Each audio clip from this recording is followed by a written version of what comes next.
हरिद्वार में हर की पैड़ी समेत 12 स्थानों पर गंगा के पानी की गुणवत्ता बी श्रेणी तक गिर गई है। इस गिरावट के मायने ये हैं कि बिना ट्रीटमेंट गंगा जल को पिया नहीं जा सकता। अधिकारियों की माने तो इस गिरावट का कारण नदी में मानव मल और औद्योगिक कचरे का गिर जाना है। जरा इस रिपोर्ट में देखिए। उत्तराखंड के हरिद्वार में हर की पौड़ी समेत 12 स्थानों पर गंगा के पानी की गुणवत्ता बी श्रेणी तक गिर गई है। इस गिरावट के मायने ये हैं कि बिना ट्रीटमेंट के पानी को पिया नहीं जा सकता। हालांकि गंगा स्नान करने से कोई खतरा नहीं है। अधिकारी इस गिरावट का कारण नदी में मानव मल और औद्योगिक कचरे को फेंकना मानते हैं। उनका मानना है कि इससे गंगा सफाई के काम पर बुरा असर पड़ रहा है और साथ ही जल भी प्रदूषित हो रहा है।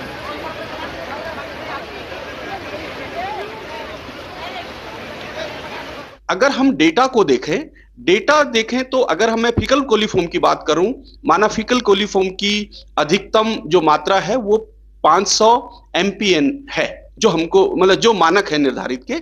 और अगर हम अपने अनुश्रवण का डेटा देखें तो वैल्यू जो है वो 50 से लेकर 120 एमपीएन प्रति 100 ml है।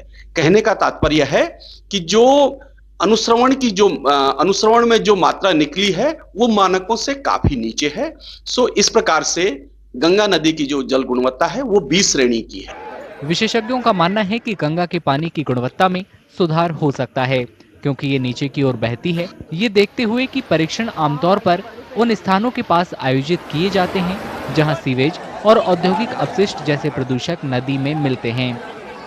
देखिए, सरकारी दावे अपनी जगह पे ठीक होंगे क्योंकि उन्होंने अधिकांश जब भी कोई लोग डेटा लेते हैं, प्रदूषण के पानी की जांच करते हैं या उस स्थान पर करते हैं तुरंत जहां पर नदी में इन प्रदूषित नालों का पानी गिर रहा है। तो उसके आसपास के मैंने आपको कहा कि लगभग 500 मीटर से 1 किलोमीटर का जो क्षेत्र होगा उसका पानी पीने योग्य नहीं रहेगा और नहाने धोने योग्य भी नहीं रहेगा। और उसके बाद वो पानी धीरे धीरे नॉर्मल होता चला जाता है और उसको आप घरेलू उपयोग में ला सकते हैं।